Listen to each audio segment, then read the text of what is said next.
So we're going to start the first talk this morning with Dr. Guzman, and again, as we said yesterday, the bios are in the program, and Dr. Guzman will present his talk now. Thanks very much. Can you hear me? Okay, thank you. First of all, I want to thank Sandy and Norman, right, so for organizing this meeting. I think it's an effort not only from small group, but for the patients too, and the advocates for the ILC Foundation. And I guess it's a good start to get the awareness of what is pain in chronic pain in children, and what are the associated conditions with chronic pain in children. So what I'm going to talk today is about postural orthostatic tachycardia syndrome, also known as the POTS. And I've been working in POTS and autonomic disorders for the last probably 10 years since I was in med school, and I developed a passion for these problems. And basically, I run the syncope and autonomic disorder clinic at the Hamilton General Hospital, and we're a referral center for the province. I work with my mentor, Dr. Morillo, who was the one that introduced me to the world of syncope and the autonomic disorders. And I got to tell you, in the last 2 years, the clinic has grown, right? So from half day a week, it's 2 full days a week. And we have getting more and more referrals for different centers in the province. And we have also seen patients from Quebec, from New Brunswick, from Manitoba, and even from the West Canada. So I guess the word is out, right? But the manpower is few. It's only 2 people that works in this clinic. So we are kind of behind for many referrals and offer these consultations to the patient. And the other thing is that we're consultants. We don't follow these patients, right? So we make diagnosis and we make recommendations to patients too. But we need to get the communication between or networks of physicians that can, with the expertise, provide care to this, comprehensive care to this patient. I think this meeting will lead to this best practice. Now let's go to business. So basically what I'm going to talk is a little bit about the autonomic nervous system, the orthostatic intolerance, the POTS itself, and the associated conditions to POTS and the management. As you can see, this is the complex autonomic nervous system. It's involved in all our visceral functions, from blood pressure regulation to bladder regulation, skin temperature control, sweating. So it's really complex, and it can be affected at many levels. Central levels, so central integration in the brain stem, in the midbrain, and at the level of the peripheral nerve, at the level of the target organ. So you can have a lot of complex conditions associated with autonomic dysfunction based on the function that it has in the target organ. And it works, it has 2 systems, the sympathetic and the parasympathetic, the yin and yang of our body. The sympathetic is the activation system, and the parasympathetic is the rest system. So that's how we balance our lives, right? So from the physiological perspective, we do have this system that is called autonomic because we never tell our blood pressure to go up or go down, or our heart rate to go fast or slow. So it's basically a system that actually does things based on reflexes, right? So you get an input and you get an output. So that's what the autonomic nervous system does. And the impairment can lead to many conditions associated with the target organ. So now, talking a little bit about orthostatic stress. Whenever we stand up, what happens with our blood? It goes down. We have a venous pulling, which is related to gravity, right? So as soon as we stand up, we have sensors that detect this change in blood pressure and blood volume. And they basically trigger a cascade of reflexes that they lead to maintain the blood flow in the upper body. And we do it activating the sympathetic nervous system, increasing the blood pressure, increasing the heart rate, and maintaining the cardiac output to provide perfusion and flow to the brain and the different organs in the body. So it's a complex system that if it's affected, it can lead to fainting and also to orthostatic intolerance. And then when we finally stand up and the renin-angiotensin system start to kick in, and we manage volume with the kidneys for a long period of times. What is orthostatic intolerance? It's the development of dizziness and lightheadedness and other symptoms during standing, and is relieved by recumbence. So those patients, they stand up, they have the symptoms, the dizziness, lightheadedness, but when they lay down, they're fine, basically.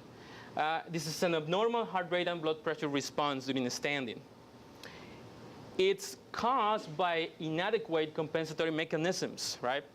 And they're related to abnormal cardiovascular reflexes driven by the autonomic nervous system.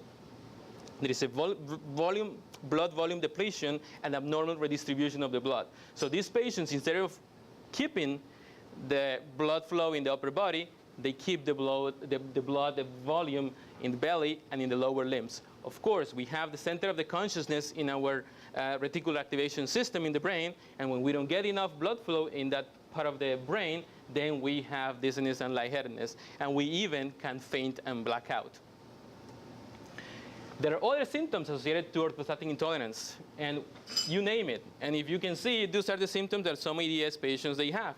Palpitations, altered vision, fatigue, exercise intolerance, headaches, difficulty reading, and all the other related autonomic associated symptoms. Now, we have two types of orthostatic intolerance, acute and chronic. And I'm going to talk about acute first, because this is what we see in the emergency department, on the wards in the hospital, which is syncope, which is a transient loss of consciousness. So people standing, black out, or doing exercise, they black out. They can be caused by many things: arrhythmias, which are the life-threatening, potential life-threatening condition, structural heart disease, such as aortic stenosis, or dilated cardiomyopathy, neurological disorders, such as seizures, and respiratory causes, such as pulmonary embolism. So those patients, they faint acutely, and they have a potential culprit. Now, we have neurocardiogenic syncope, which is a reflex-mediated spell associated with sudden drops in blood pressure and heart rate. How I explain the patients about vasovagal syncope or neurocardiogenic syncope? Basically, it's an overload, an overwhelming of the autonomic nervous system, and a sudden withdrawal of all the signals. So all these patients, they are standing, they feel distant lightheadedness, blood pressure drops, heart rate slows down, and they black out. But it's a benign reflex. It's a self-defense mechanism that we all have. If I go to the parking lot in a hot day in the middle of the summer and stand up for 4 hours, eventually I'm going to faint, because I'm getting dehydrated, I'm getting overwhelmed with the heat, right? Our autonomic nervous system, sympathetic nervous system increase activity and eventually withdraw. And that's when we have the spell. Orthostatic hypotension is also an acute orthostatic intolerance syndrome, basically associated with medications or endocrine diseases. So people with Addison disease, they stand up and their blood pressure falls. And, and the most common in the elderly population in internal medicine, I see this all the time, is medications. We give a bunch of diuretics to the patient, antihypertensive. They stand up and they get really dizzy, and they may black out. And the worst part is that in the elderly, the fall leads to brain hemorrhages and fractures, especially the hip, which is certainly a life-threatening condition in the elderly. Acute volume depletion, people with hemorrhage for sure, patient vomiting, they have this depletion of volume, and they are more prone to faint or have these symptoms. Now, the complicated one is the chronic orthostatic intolerance. This is the history of symptoms in the day-to-day basis. And this is what happened with our patients with POTS. They feel the dizziness and the lightheadedness every single day or every time that they stand up.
So it's symptoms of orthostatic intolerance associated with sinus tachycardia during standing, okay?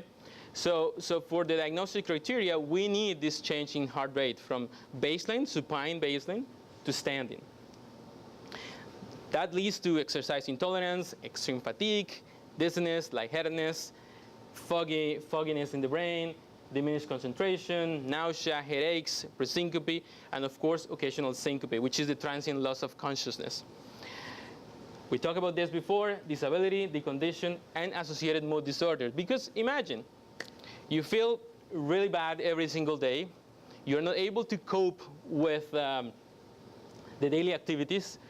You get depressed. And all our patients with POTS and autonomic dysfunction, they get depression. There is no link, physiological link, but there is an association. And when we are dealing with those patients, we really need to encourage them to pursue psychological help, okay? And that's part of the comprehensive management of autonomic disorders and POTS, okay?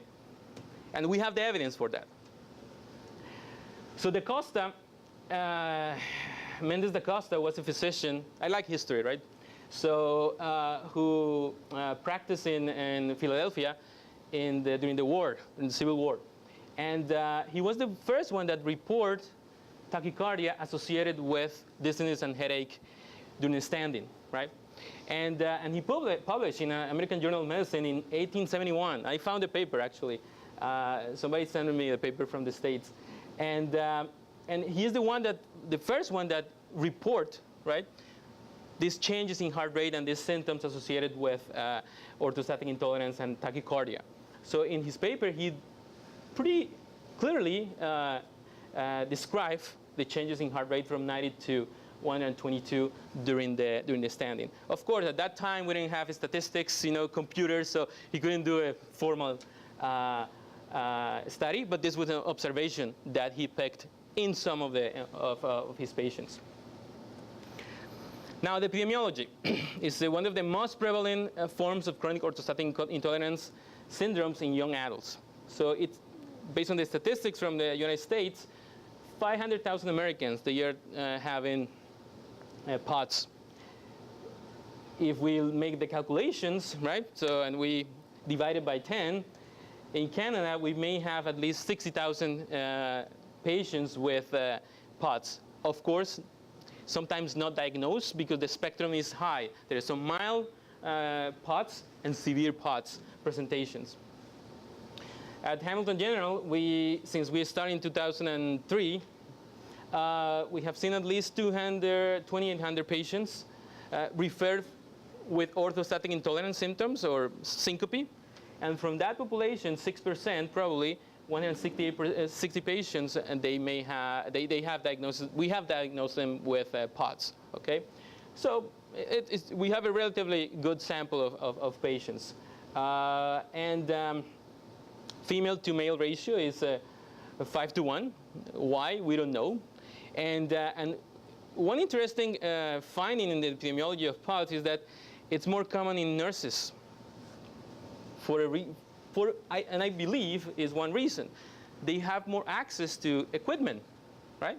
They feel the palpitations, they get the blood pressure cuff and the machine, and they can measure the heart rate and the blood pressure. So it has been an incidental finding in the surveys that they have done in the States, but it's something that we have to take in account. I think because detection.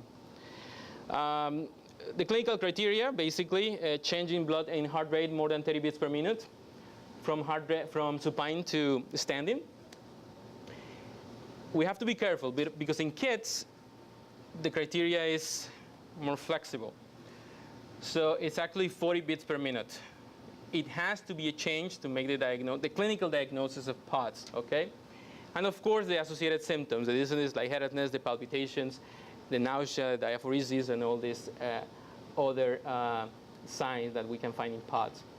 And we have to rule out for sure other causes of orthostatic tachycardia, such as acute dehydration, medications, adrenaline insufficiency, and other medical conditions that can cause tachycardia. Because fever, one of the most common. If you get a flu, you get tachycardia, and when you stand up, you get dehydration, and you get all these symptoms. So this has to be chronic, day to day, and also documented in the clinical setting.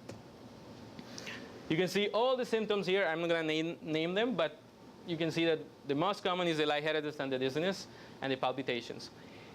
These patients with POTS, they don't faint that frequently. They feel really bad when they're standing, but they don't actually black out, okay? And I have to be really clear in this, because when I have a patient with POTS and syncope, I start to think about associated conditions, right? Such as EDS, brainstem compression, and C1, C2 instability, and all these neurological, central neurological conditions. But if you can see, this would make me feel bad, right? So this is actually, I don't know how they cope sometimes with these symptoms, right? But we have to understand that so far we don't have evidence of this is a damaging or condition. Now, we have, it's interesting because we have patients that develop symptoms in years and patients develop symptoms acutely, right? They have a surgery. They have a wisdom teeth extraction. And they can actually start having the POTS symptoms. We believe that it might be some association with autoimmune diseases, acute stress, cortisol levels, but we still don't have the evidence. And there is other patients, they have this symptom for all their lives. So they start when they are children, when they have 10 years old, and they start to experience all these palpitations, this dizziness and lightheadedness, but they don't pay attention because they don't have functional impairment. So the final pathway is increased sympathetic activity that lead to all the symptoms associated with POTS. And we have a classification. We have primary POTS and secondary POTS. We have partially dysautonomic, hypovolemic, hyperadrenergic, deconditioned, and genetics. And secondary POTS is associated with JHS, EDS, and MCD, diabetes and paraneoplastic syndromes, even MS. We have some patients with autonomic dysfunction and MS. Partial dysautonomic basically is a postganglionic sympathetic nerve damage. And we have proved that with QSAR, which is a sweating testing. So because sweat is related with sympathetic activation, so we're able to measure these things. We published in 2006, we found out that some patients with POTS, they have actually damage in the total peripheral resistance. They have a decrease in total peripheral resistance when they are standing. So there's actually a component of damage in the peripheral nerve that can lead to the reflex tachycardia, because these patients are chronically hypotensive, right? So what they do is develop the tachycardia, to compensate the changes and maintain the blood flow in the upper body. We went deeper and we assessed sensitivity of sympathetic activity in the blood vessel, and we found out it's impaired in some patients with POTS. Not all the patients with POTS, they have these findings. That's why it's a huge spectrum of symptoms. We have the hypovolemic POTS, which is associated with chronic dehydration, and it's related with some changes in the sodium regulation in the kidneys. We have hyperadrenergic POTS, which is related to elevated serum norepinephrine, and we can measure that in the lab. We take the catecholamine levels during sitting, during supine position and standing, and we have some increases in the norepinephrine levels. And the blood pressure also changes. When they stand up, the blood pressure goes really high. This genetic condition, this was reported in New England in 2000. It's a damage in the transponder that reuptake the norepinephrine in the synapses, in the autonomic nervous system. Basically, these patients, they have a lot of catecholamines that produce the symptoms associated with POTS. The condition, cardiovascular changes associated with the conditions are similar to those ones that we have in astronauts when they go to space. And that's how we start exploring this. We have a reduction in stroke volume, these hearts, they get atrophy, right? So if you don't exercise, your heart gets atrophy, and your stroke volume decreases, and you can have these symptoms. The people from Texas, which I work at one point, they describe POTS associated with small hearts, and they call it the Grinch syndrome, right? Because those patients, we measure echoes on these patients, and we found out that they have the condition, they have small hearts, and that leads to the symptoms associated with POTS. Now, I told you about the psychiatric profile in patients with POTS, and I want to make awareness. All those patients, they must be seen by psychiatrists, okay, to rule out psychiatric condition, associated conditions, okay? Dr. Sheldon and Raj, which are part of the Calgary and Vanderbilt group, they did a survey in patients with POTS, and they found out that there is a difficulty with maintaining attention and associated ADHD and depression. The diagnosis, I'm not going to go through this. We do it in the lab. We try to characterize the type of POTS rather than just give a clinical diagnosis based on the autonomic function. We have the management, basically water and salt, right? That's the simple thing. I would say 75% of the population with POTS, they have chronic hypovolemia, okay? And we measured the 24-hour sodium on this patient, and we found out their sodium levels in 24 hours are really low.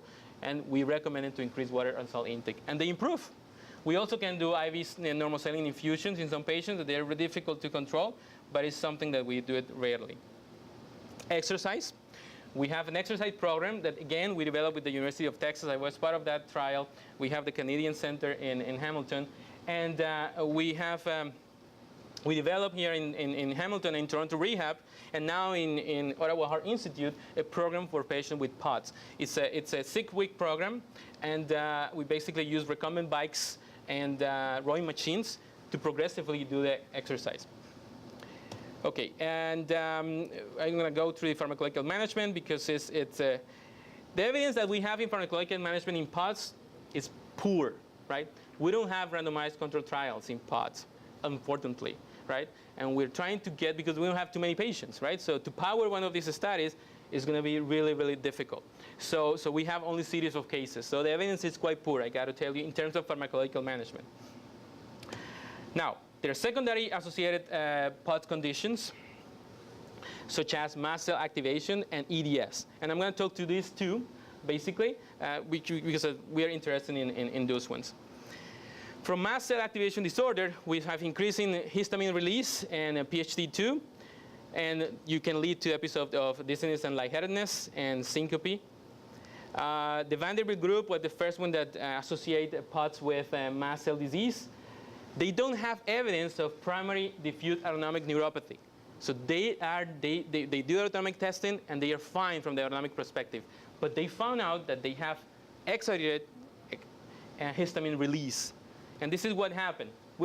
Yesterday, somebody asked the question of mast cell disease associated with autonomic dysfunction. This is the reason.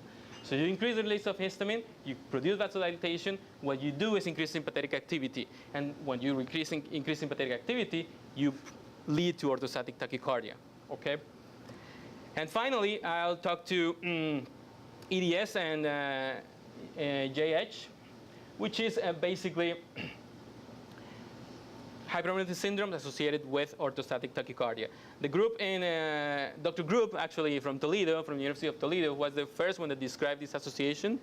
And they also describe evidence of alpha-adrenergic dysfunction and beta-adrenergic dysfunction in patients with EDS and POTS. They become more symptomatic when they're young. They're more symptomatic when they are young. As they go in life, the symptoms ease down because they learn how to control the symptoms of POTS. They have great incidence of migraines and syncope too. Those are the patients that, you know, I start to think about maybe they have EDS and they have another associated condition. We talk about that. So we talk about peripheral neuropathy associated with GHGS. We have impairment in central sympathetic control, cervical compression, cervical instability on this patient, and connective tissue laxity that allows vasodilatation and venous pooling. So as you can see, it's a broader spectrum of things. It's not only the venous pulling in patients with EDS. It's also central autonomic dysfunction and a peripheral neuropathy associated with EDS. These are the resources that we have for patients, DINET and ILC, DINET.org in the US, and ILC Foundation in Canada. We work with the Vanderbilt University, we work with the NIH, we work with the Mayo Clinic, and in Canada, University of Calgary and McMaster. So we're the ones that are working in POTS. And this is our syncopal autonomic disorder unit at McMaster. So I have contact with the pediatrician, with the physical and rehabilitation medicine, with cardiology, endocrinology. So as you can see, this is a multidisciplinary approach. And this is how we have to target the management of these patients with POTS, EDS, and other associated conditions. I want to thank to Carlos Morello, who is my mentor and the one that introduced me to this topic 16 years ago, to Lejana, who is my master's supervisor, who taught me how to do things right with methodology, right? And of course, the internal medicine division and the cardiology division at the Hamilton General Hospital, and Brenda and Deb, who are the nurses that have been working with us in 2003. We actually are our 10th anniversary this November in the lab. And all the graduate students and the postgraduate students that they have been in the lab with us. Thank you. Thanks very much. Time for a quick question, although we're going to have Al. So what do you think of the role of brainstem decompression in this syndrome? Sorry? The role of brainstem decompression Well, in this syndrome? well, again, there's no evidence, right? So there's no hard evidence about it, right? So I think we know the work that they have done in Baltimore, right? So, and we know that some patients with severe decondition and actually recurrent syncope, they benefit. They benefit from the surgery, right? But I don't know from the objective perspective, right? So if there's a change in the actual autonomic function before and after the surgery. That's why I think it's important to pursue this research, right? So to have a better evidence of this improvement or not.